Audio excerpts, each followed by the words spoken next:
All right, Algebra 2, we're getting into some fun stuff. We are moving on to lesson 12.3 where we are starting some trig. We are defining trigonometric functions of general angles today.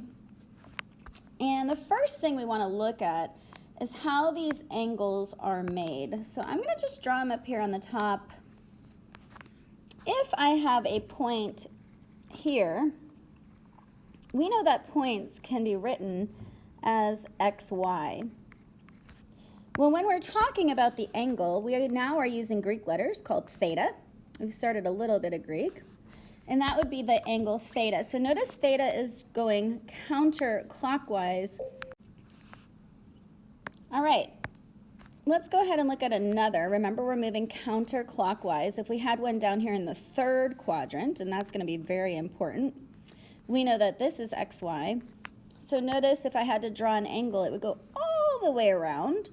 And if you know anything about a straight line, you would know that this theta is greater than 180 degrees because a straight line is equal to 180 degrees. And yes, I drew that a little crooked. If I had a point here in the fourth quadrant, again, this is an xy point, and theta would travel all the way around.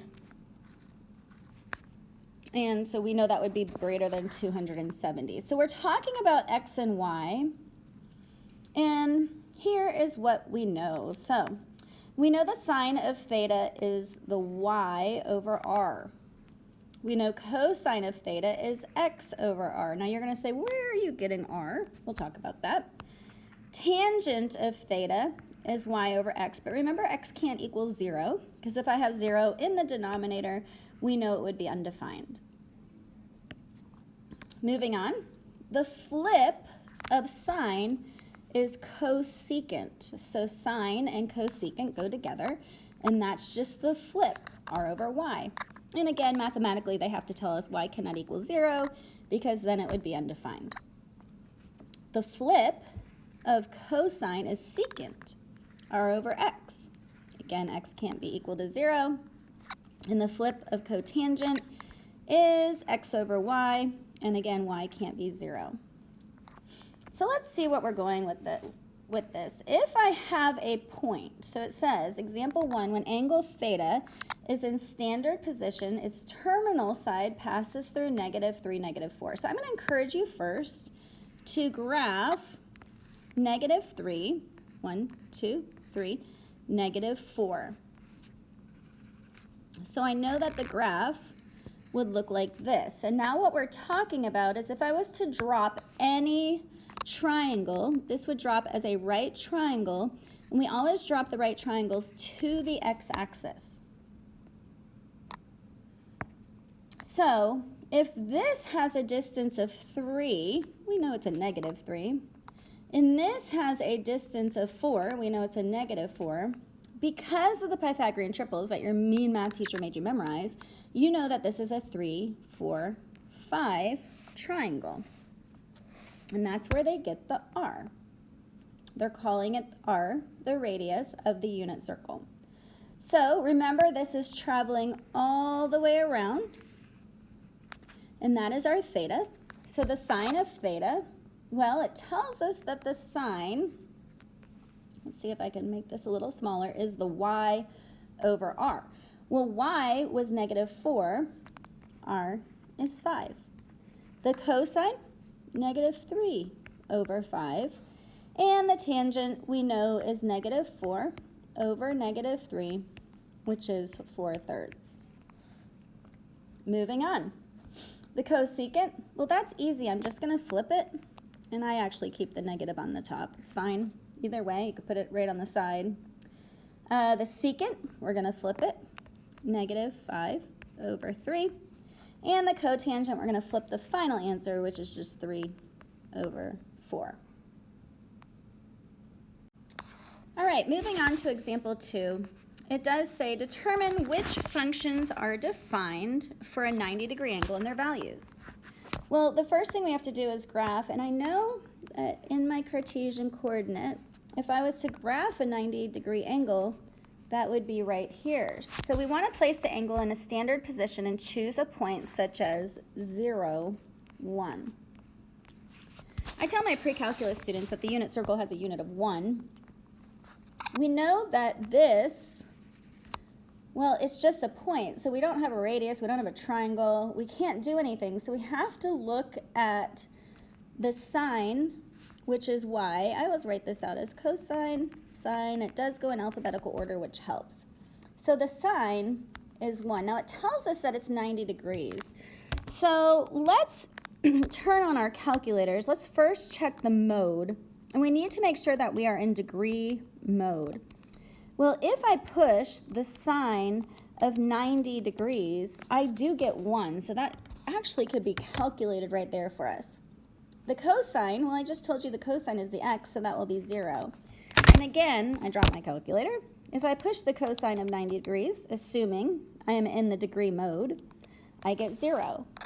Now the tangent, remember, is y over the x, which in this case is undefined.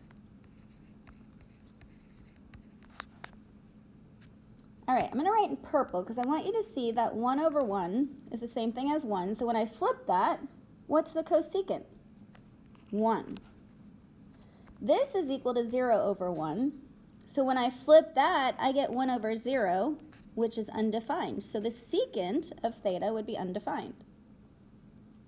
And the cotangent of theta, if I flip that, I get 0 over 1, which is equal to 0. So all of my solutions, I'm going to circle in yellow. And you will warm up to this and you'll start to see this easily. All right, the next question says, write 130 as a function of an acute angle. So the next thing we have to talk about is what we call reference angles. We do have to know how to find reference angles.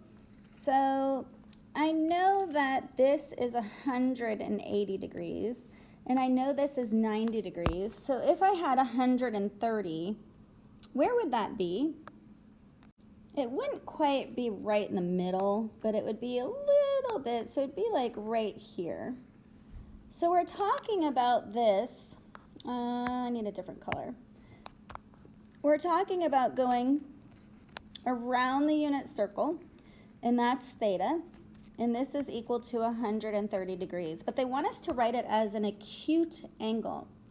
So remember I told you that to find the angles, we're going to have to take all the triangles and draw it to the x-axis. So when I draw a right triangle to the x-axis, we are actually looking for this. This is called the reference angle. The reference angle in this case would be 180 degrees minus 130 degrees, because I have to take the whole line, the whole thing, minus the part that we went. And notice the reference angle is 50 degrees. So we have to look at the reference angle being 50 degrees. And it says they want us to know what sine is. So you do have to have some knowledge. Your first quadrant would be positive, positive. Your second quadrant would be negative, positive, and this is where we are for this answer.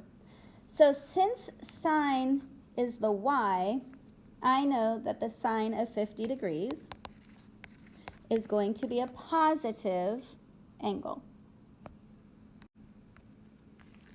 All right, our next question is telling us to find the exact value. So it's not just saying write it as a function. Now we have to find the exact value. So let's go ahead and find out where 135 is. 135 is right smack dab here at 135 degrees. So I know I traveled around counterclockwise, unit circle, and that gave us 135 degrees.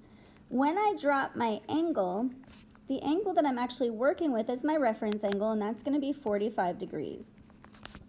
So if I'm looking for a reference angle of 45 degrees, well, remember that tan is y over x. I'm going to write that right here, y over x. So if this is positive, whoops, I said that backwards. If this is negative and this one's positive, it would be a negative. So I know that the negative tan of 45 degrees, we can actually put that in our calculator again. I love these perfect angles that we get to put in our calculator, is going to give us a -1 because the tan of 45 degrees is 1. And we're going to expand on this more when we learn a little bit more about the unit circle. You might have to watch this video. This is a lot of information in a video, but the last question is probably going to stretch you a little bit, but that's great. You guys are smart. It says find the 5 other trig functions. So they're telling us that the sine is -3/4. Well, if I have -3/4, and then it tells us that it's between 180 and 270. So I should know that that is going to be here in the 3rd quadrant. Are you with me on that one?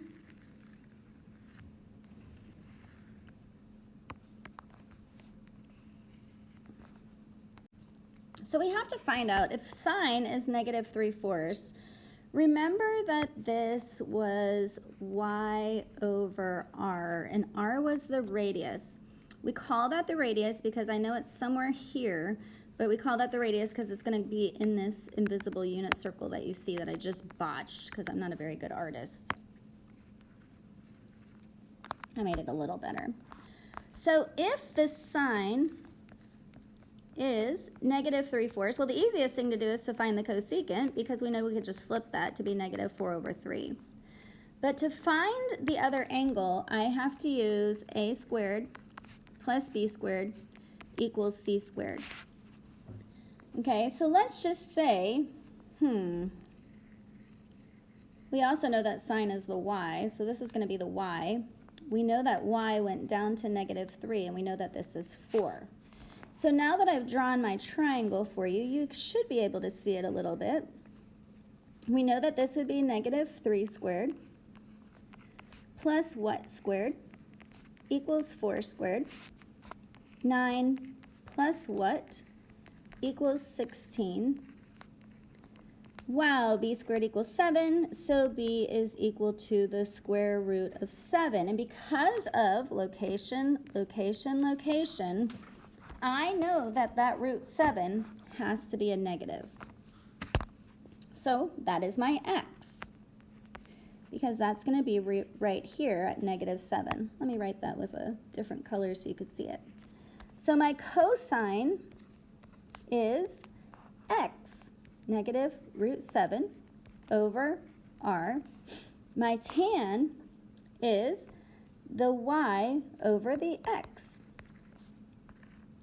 which is -3 over -√7.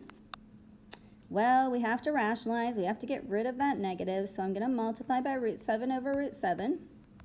You'll be doing this in your head in pre-calculus. And then when I find everything else, we already found the cosecant. I know that the secant is going to be the flip of this, which is 4 over -√7. Again, I have to rationalize. And I get 4√7 over -7. And the last one, I'm going to look here because I know this was not rationalized. So when I flip that to the cotangent, I'm going to have √7. I wrote √3, didn't I? I'm going to have √7 over 3. A lot of information today. Watch this again. We're going to go very slowly and try to comprehend this the most we can. It's a lot of information, but remember they're all going for right triangles. So we know a squared plus b squared equals c squared. We know we're always going to make our triangles to the x-axis, and we're going to take it one day at a time.